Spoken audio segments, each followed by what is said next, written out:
Hi, Dr. C here again. Today we're going to talk a little bit about food, diets specifically.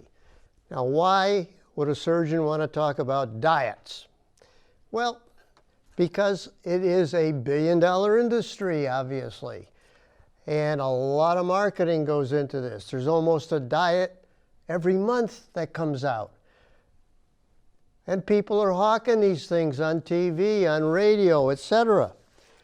Let's face it, how many times has Oprah, for example, gained weight, lost weight, gained weight, lost weight? Every time she loses, she's on TV hawking that diet. It's not like she needs the money or anything, but, that's what she does. Marie Osmond, Nutrisystem, made a big bundle of money on that one. Dr. Oz, Dr. Wheel, they all have their own particular diets. And besides that, there's a lot of for-profit places. There's the Atkins, the Jenny Craig, Slim Fast, Mayo Clinic. All of the different clinics have their own specific diet. Well, let's analyze it, see what you really need. Personally, I've never been on a diet. I don't think I could stick to a diet, and that's the problem, is that most people will lose a little bit of weight. They feel good, but can't really stick to the diet because most of them are eliminating some things in their usual diet, and their body cannot tolerate it over a long course. And so they come off the diet, regain their weight. Any diet, any type of diet that you're on is not isolated. It's not the only treatment, basically. You've got to watch other things. You've got to have a lifestyle that will keep your weight steady. And I keep mentioning weight because weight is very important. Very important. For example, back, I forget how many years ago, probably about 20 years now, they had a huge nurses study. And if you gained between 11 and 22 pounds over the course of 10 years, you would be 3 times more likely to develop diabetes, heart problems. So these are things that are obviously related. So we need to talk a little bit about that. The basic things, and we're going to start right from scratch. Right from scratch. What is a calorie? Well, hey, a calorie is a unit of energy. Just like a mile is a unit of distance, a pound is a unit of weight. Well, it's a unit of energy. Most places don't use calories for a unit of energy. They use joules, Joules, or joules, whatever you want to, however you want to pronounce it.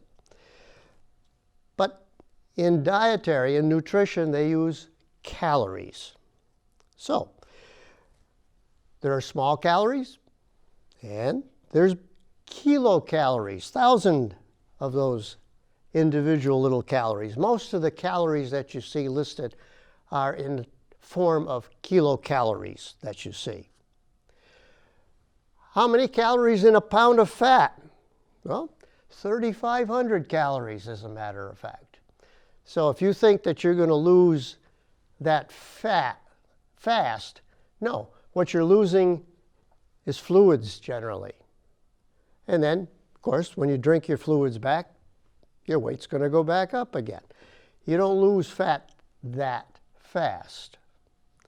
So, calories we needed to know about. Weight we needed to know about. What else do we need to know? Well, I think you need a little basic understanding on what our body does.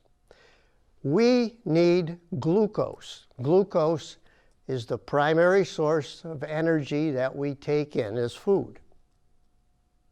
Now, if you get enough carbohydrates, you're going to absorb that in the form of glucose. Glucose is going to go to the liver, going to go to the muscles. They use it for energy. So you need primarily, in the average time, you need glucose. Now let's say you don't take in very much of the carbohydrates.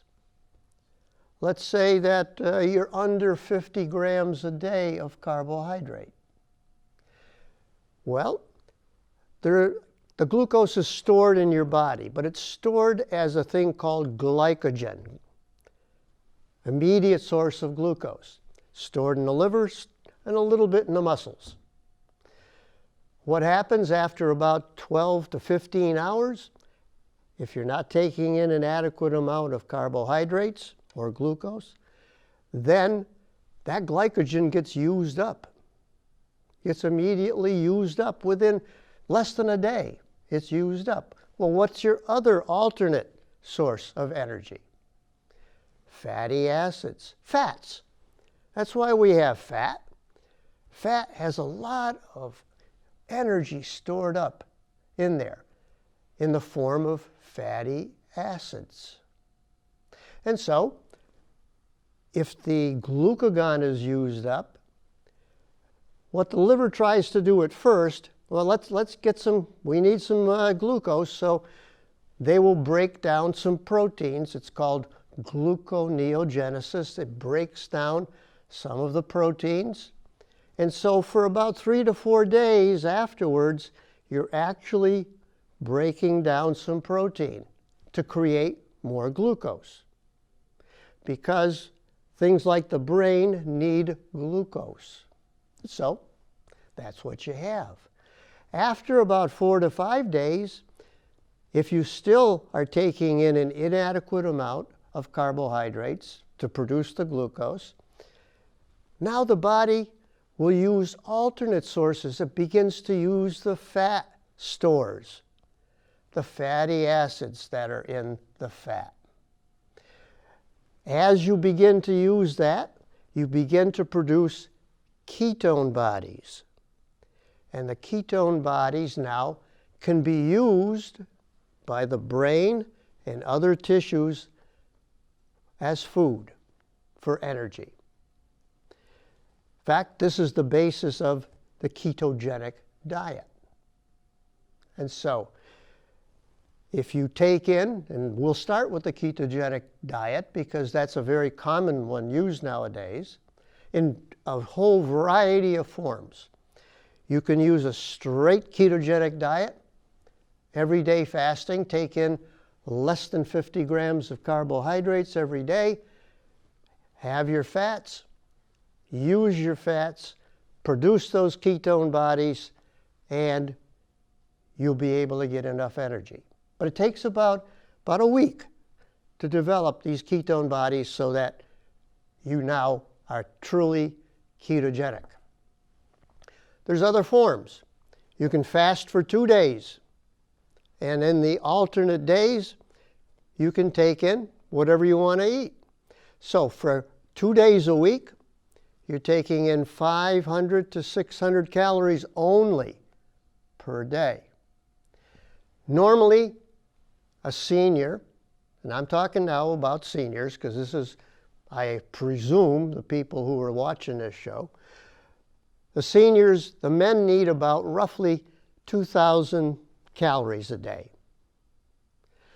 That, of course, depends on the amount of exercising, etc., that they're burning calories on. So men about 2,000, women about 16 to 1,800 calories a day. So if you're taking in only 500 to 600 calories a day, you're going to continue on that ketogenic path. The other days, the 5 days a week, you take regular amounts of food. There's also other alternatives. You can actually do it on an alternate day basis. You can do it for several days and then eat for several days. The most popular one is called the 2-5 regimen, as I mentioned at first. Fast for 2 days, 5 days eat. So that is a ketogenic diet. And the ones that alternate, they're called intermittent ketogenic diets. Okay, so that is one form of dieting. Another form of dieting takes us back to the old days again, back to the caveman days. You remember Alley-Oop? Alley-Oop was a cartoon character in the newspapers. He killed the animals around, and that's what he ate. He ate it till the animals' proteins were all used, and then he went out hunting again. So people who are on a paleo diet want to get back to the old days. So they'll eat meat, fish, whatever, and that's basically what the paleo diet is, getting back to the old days. The paleo diet does not tolerate milk products, for example, nor do they like you to take any of the processed foods, and certainly not GMO, genetically altered materials as well. So that's the paleo diet. Of course, American Heart Association and all had to get into the act as well, because obviously this has to do with developing cardiac problems because of hardening of the arteries, narrowing of the blood vessels. And so they have their own diets as well. Heart Association recommends either a DASH, D-A-S-H, which stands for Dietary Approaches to Stop Hypertension, DASH. Let's talk about that for a moment. The DASH diet. DASH diet also emphasizes reduction of sodium in your diet as well. No more additional sodium than 2,300 milligrams. That is 1 teaspoon of added salt. Now that doesn't mean that you can go and eat all the canned stuff and eat all of the frozen stuff that you want. You've got to also know how many milligrams of sodium are in those things. You may be very surprised at the amount of sodium in some of these, because sodium is used for preserving the foods, prolongs the longevity in the can or the frozen product. So be very aware. Everyone should be aware of the amount of sodium that they're taking in. So getting back to the DASH diet again. DASH diet also emphasizes the use of antioxidants in your foods as well. Now, what is an antioxidant? Well, obviously it fights oxidation in your cells. Well, what is oxidation? Well, basically oxidation is a process that actually is destructive to the cell walls because it produces what they call free radicals, which can invade into the cell, get into the DNA, and cause major problems. So antioxidants are good things, just like anti-inflammatory products are good. And so, even though you need a little bit of inflammation, you wouldn't heal if you didn't have some inflammation, but you don't want to have too much of a good thing. And so, antioxidants and anti-inflammatory are all part of that DASH diet. What else is there besides that now? I said that there were 2 diets that the Heart Association recommended. Number 1 is the DASH diet, where you were eating a lot of fresh fruits and vegetables, 4 to 5 a day, especially vegetables that had potassium, magnesium, a lot of good fiber. That's all part of it. And minimal amount of caffeine, no tobacco, minimal alcohol, plenty of water. That's the DASH diet. The other diet that is recommended by American Heart is the Mediterranean diet. Now, this is a strictly plant-based diet. That doesn't mean you can't eat any of the animal products, but just a minimal amount. And it's came into being because they noticed that the people who lived in the periphery of the Mediterranean Sea had a little better longevity than the people who didn't. Well, what were they eating? Well, they were eating plant-based foods. They were eating a lot of fish. And so the fish is the source of protein in this Mediterranean diet. And so they only eat healthy fats like certain olive oils. And so that is the type of thing you eat with the Mediterranean diet, and you can decrease your cardiovascular symptoms in the future by 30%. So we're talking here about carbs, proteins, and fats. Let's go into this just a little bit more. Let's talk first about the carbohydrates. Well, what we hear about carbohydrates is that there's good ones and bad ones. Well, what are the good carbs? Good carbs are basically carbohydrates in the natural state. Natural state. And so, what are some of the foods that are good? Well, whole grain pasta, fruits, vegetables, those are all good carbs. They have high fiber content. Fiber is very important in your diet. You want a lot of fiber in your diet. Excellent for that microbiota in your gut. Good fiber. Remember, the fiber in your diet feeds those bacteria that you need in your gut, and in turn, they help you to absorb, and they help to produce vitamin B, vitamin K. They produce serotonin. In other words, they do a lot of the good things in your body. So those are the good carbs. Good carbs also have what's called a low glycemic index. In other words, you eat a good carb, your blood sugar isn't going to shoot right up. That's good. That means you have less of a chance of having diabetes later. So you want to eat low glycemic type foods. And you're going to get a prolonged energy level because they're not absorbed fast. They're absorbed slowly. So you can use that as energy over a longer period of time. What are bad carbs? Bad carbs have been refined and processed. So, also, bad carbs will contain additives because that processing usually adds some things to the foods, those carbs.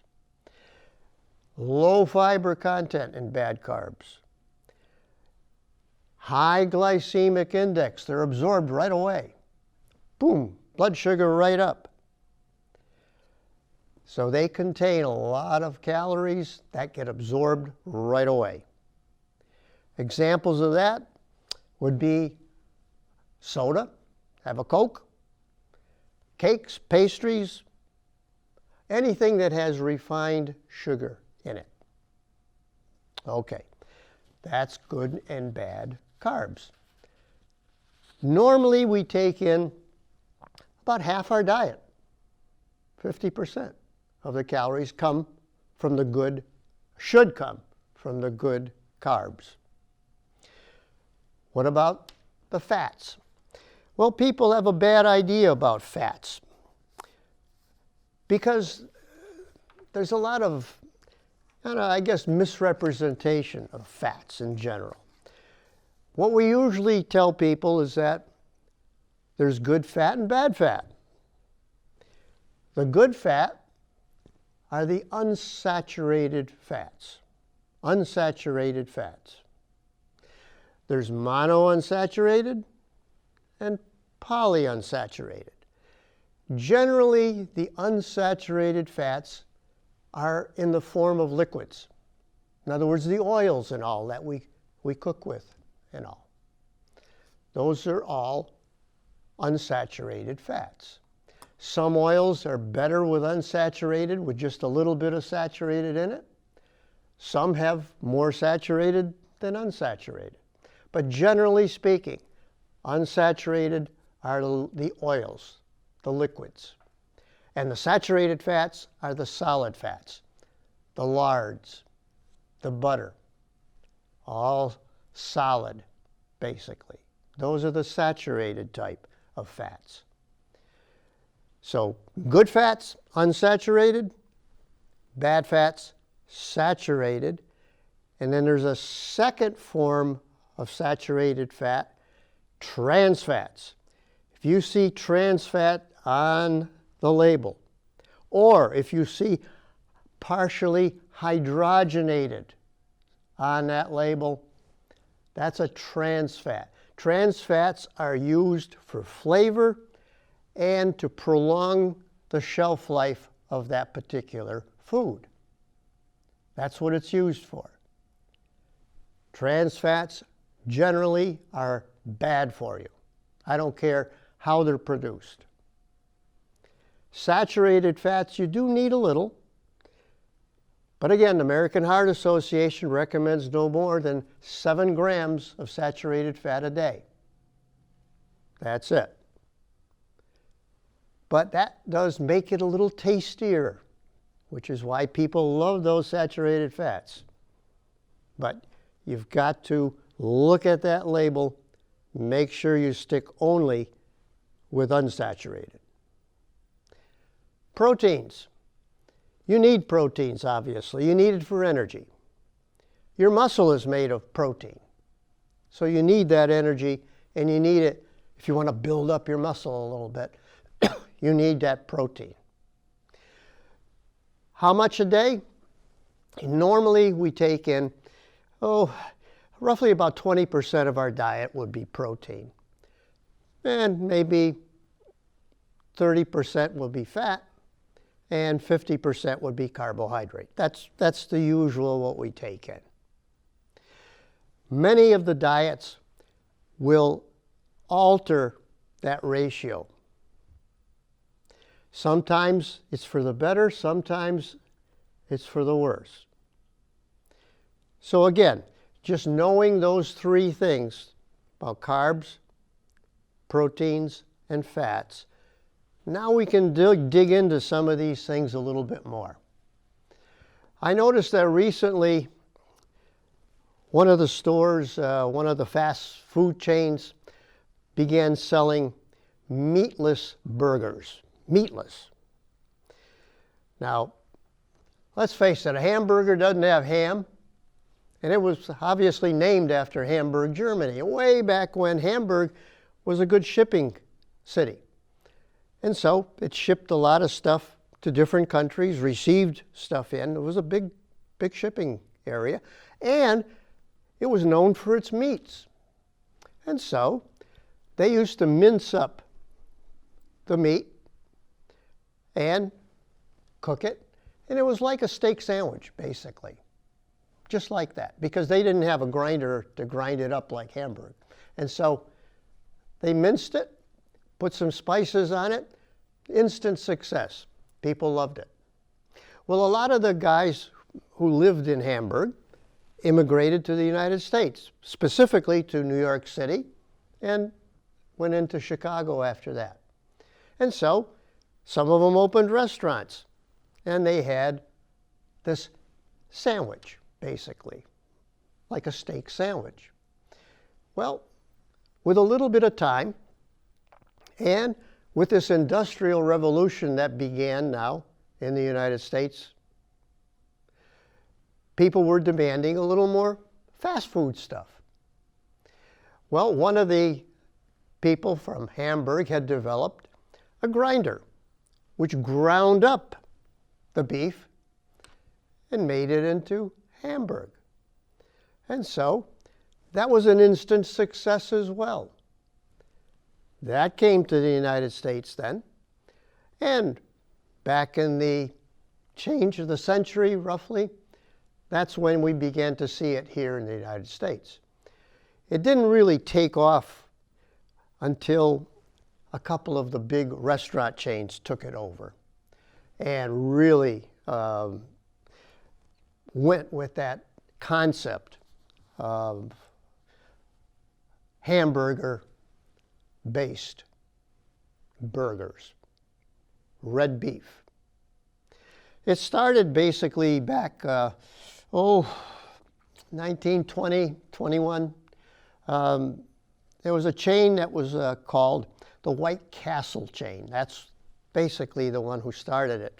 McDonald's came in the 1940s, early 1940s. I remember when they opened the first McDonald's restaurant back in Western Mass, where I was born. It was a big deal, big deal. They opened a big McDonald's. You know, so many millions sold, all that sort of stuff. They've expanded up. They've had competition now since then. Why I got into this is because now they're talking about meatless hamburgers. Is that a good thing? I don't know. The FDA is having a problem with this as well. What goes into these meatless hamburgers?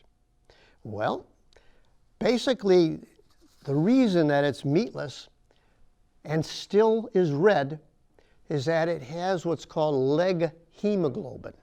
Now, hemoglobin, we all have hemoglobin, part of our red blood cells. That's what carries the oxygen around the body. You need it, can't live without it. Well, plants have hemoglobin as well.